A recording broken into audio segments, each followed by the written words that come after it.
आपके अवचेतन मस्तिष्क के साथ एक विचित्र और आश्चर्यजनक चीज यह जुड़ी है कि यह उसे ही सच्चाई के तौर पर स्वीकार करता है जिसे आप सच के तौर पर महसूस करते हैं। महत्वपूर्ण यह है कि आप सच महसूस क्या करते हैं। आपकी भावनाएं आपके अवचेतन मन को हरकत में लाती है।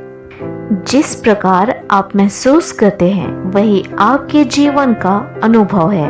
ये भावनाएं आपकी कल्पना के स्थान से विचार बनकर आगे बढ़ती हैं और आप अपनी इच्छा के अनुसार कोई भी विचार चुनने के लिए मुक्त रहते हैं। ईश्वर ही प्रेम है और जो प्रेम से जुड़ा होता है वह ईश्वर से जुड़ा होता है और ईश्वर का उसके अंदर वास होता है। क्योंकि आपकी भावनाएं, खासकर प्रेम की भावनाएं, आपके अवचेतन मस्तिष्क को प्रभावित करती हैं, जो अदृश्य तरीके से आपके द्वारा किए गए हर कृत्य के लिए जिम्मेदार होता है। अनुभव जो आप लेते हैं और आपके जीवन की राह तय करने में मदद करता है। ख्वाहिशों के पूरा होने के एहसास को महसूस करना इस बात को आधारभूत रूप से साबित करता है कि आपका अवचेतन मस्तिष्क किस प्रकार काम करता है। अवचेतन मन में चुनने की क्षमता नहीं होती है।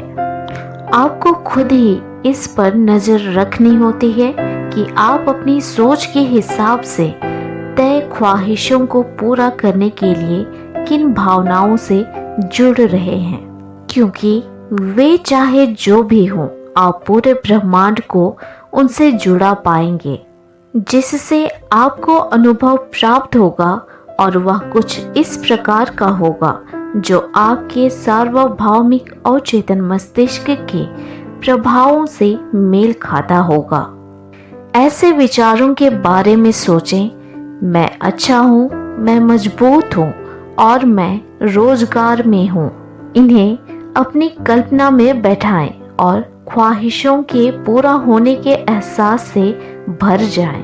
अगर आप अपने शरीर में प्रेम, आनंद, खुशी, शांति और उल्लास की भावना का अनुभव करते हैं, यहाँ तक कि अगर आपकी इंद्रियां इसके विपरीत महसूस करती हैं तो भी इसका अर्थ यह होगा कि आपका अवचेतन उन भावनाओं को सहेज रहा है। अगर आप अपनी इच्छा के अनुसार अवचेतन पर प्रभाव छोड़ना चाहते हैं तो आपको खुद पर जागरूकता से भावनात्मक ओतप्रोत होना होगा कि आपकी ख्वाहिश पूरी हो चुकी है। यानी आपको ये यकीन करना है कि आपकी ख्वाहिश पूरी हो चुकी है। जिस अवस्था को आप हासिल करने की सोच रखते हैं उसका एहसास ही वह अनुभव है जो अवचेतन मन पर प्रभाव छोड़ता है। अगर आप अपने अवचेतन में विफलता के बीज बोएंगे और उसमें उसी प्रकार की भावनाओं की खाद डालेंगे तो उससे परिणाम विफलता ही मिलेगी। अगर आप अपने अवचेतन में बीमारी की भावना डालेंगे और अपने शरीर को लेकर उसी प्रकार महसूस करेंगे तो वाकई बीमार हो जाएंगे। और यही कारण है कि कहा जाता है कि आप जैसा बनना चाहते हैं वैसा ही महसूस करें और वैसे ही भावनाएं विकसित करें। आप ऐसा करके किसी ऐसे बिंदु पर पहुंच सकते हैं जहां आपके अपने ऊर्जा क्षेत्र में चुंबकीय ऊर्जा का प्रकटीकरण हो जाए और आप इस कदर प्रेम व आनंद से सराबोर हो जाएं कि खुद में असीम ताकत एवं आनंद की अनुभूति पा सकें और वह वास्तव में बिना देर किए आपके जीवन में प्रकट हो जाए। आप जो भी करने की ख्वाहिश करें उसके साथ प्रेम की भावना को भी जोड़ लें और सार्वभौमिक अवचेतन मन को उससे प्रभावित करें और तब आप पाएंगे कि बाकी का काम खुद ब खुद हो जाएगा। प्रेम ही ईश्वर है और ईश्वर के साथ हर चीज संभव है।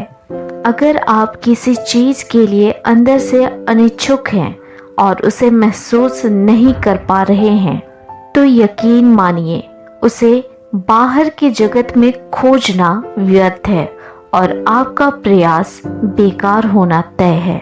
आप जो कुछ हासिल करते हैं वह सिर्फ इसलिए नहीं कि आप चाहते हैं, खुद को उस भावना से भरना होता है जिसमें ख्वाहिश के पूर्ण होने पर आप महसूस करते, और क्योंकि आप उसका अनुभव करते हैं तो वह चीज आपका हिस्सा बन जाती है। और चेतन मन बिल्कुल वही चीज रचता है जिसमें आपका विश्वास होता है और जिसे आप शरीर के भीतर महसूस कर पाते हैं। परेशानियों, कठिनाइयों या बीमारियों के बारे में ना सोचें। और चेतन मन की प्रकृति चुनने वाली नहीं होती है, जिसकी वजह से आपके द्वारा शिद्दत से महसूस की जाने वाली हर अच्छी या बुरी चीज को वह आपका निवेदन समझकर स्वीकार कर लेता है। और सबसे बुरा तो यह है कि उसे आपकी वास्तविक जिंदगी की हकीकत के रूप में अनुभव कराने लगता है। दूसरी तरफ अपने मन में आपने जो चीज तय कर रखी है उसके प्रति लगाव बढ़ाने से अवचेतन मन को अवसर प्राप्त होता है कि वह अपनी दैवी प्रकृति के हिसाब से अनुभव पैदा करे। अपने शरीर में प्रेम की भावना को महसूस करें जिसे आपने अपनी कल्पना में बतौर विचार सहेज रखा है, और तब अपने अवचेतन मन को सक्रिय करें।